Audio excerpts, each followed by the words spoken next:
در جوانی همه شعر میگفتن، ولی من فهمیدم که این برای من یک دستمزد چیز است.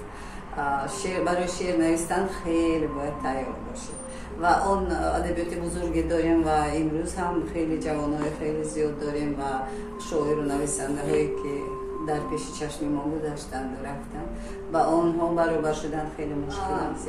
نصر برای آسان‌تر چون من ژورنالیست هستم از روی اختصاصم و من یکم اثرم رو نوشتم شهر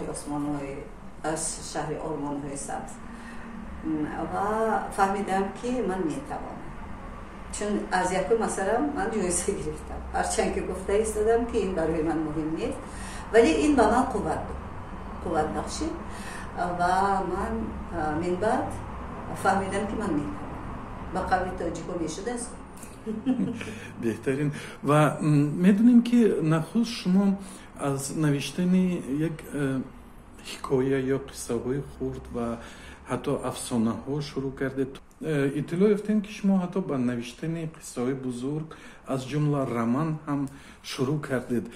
چرا از ژانرهای کوچکی نثر شما باز با ژانرهای بزرگتر که این خیلی دشوارتر است، نه هر یک ادیب توان نوشتن رمان ها رو دارد، شما با این ژانر رو آوردید؟ میدونید هر چی در دیگ است با کفلیس میبره. میدونید من اول برایم شاگرد شدم، خودم برای خودم گفتم میتوانم یا نه. اول قلمم رو درست کردم، بعد اولین امین بای مجموعه حکایه هم این پویست شد، چون که از پای یک دیگر هر یک حکایه که اونجا هست و آن همچون پویست شد. دیدم که این کارو کردم ممکن.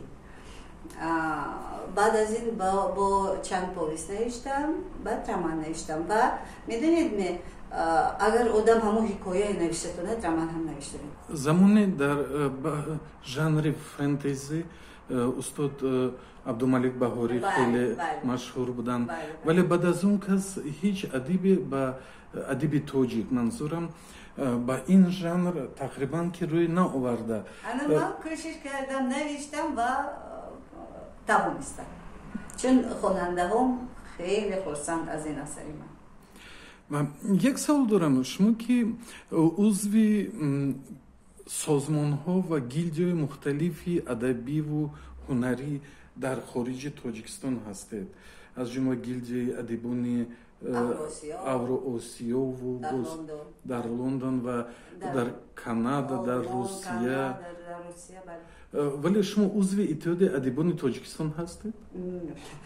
البته نه، چون که آیین‌نامه دارم تا 60 سالگی. من بعد 60 نوشتن رو سر کردم. خوب هیچ گپ نیست. عضو بودن و عضو نبودن برای آدم ایجادکار این چیزی اساسی نیست. اونجا خواستن مرا قبول کردن، نمیدونی؟ اینجا نخواستن قبول نکردن، ولی خواننده من مرا قبول کرد. این اصل. شما حالا بیشتر در کدام شهرها زندگی دارید؟ برون چک شدیم از پشت بچه ما بیشتر در مسکو بودیم.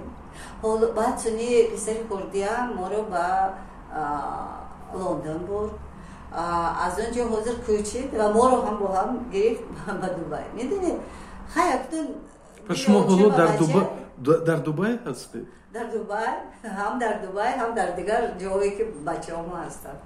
سه پسرم، هر یک تیرش را اگر خبر گیری تگه یک سال پر میشد با وطن بیایید برگردیم.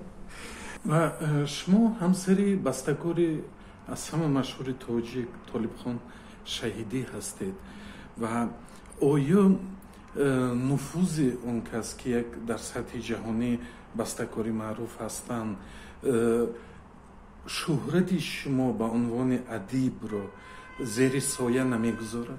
نه، من تا اون کس بیرون شده میدونید من باید از 18 سالگی سر میکرد و آن هم باشد. میدونید موسیقی رو خدا و بنده های انتخاب کرده تقدیم میکنه. هزار که ما خدا ما همین کوشش نکنیم، لیکن زن همه وقت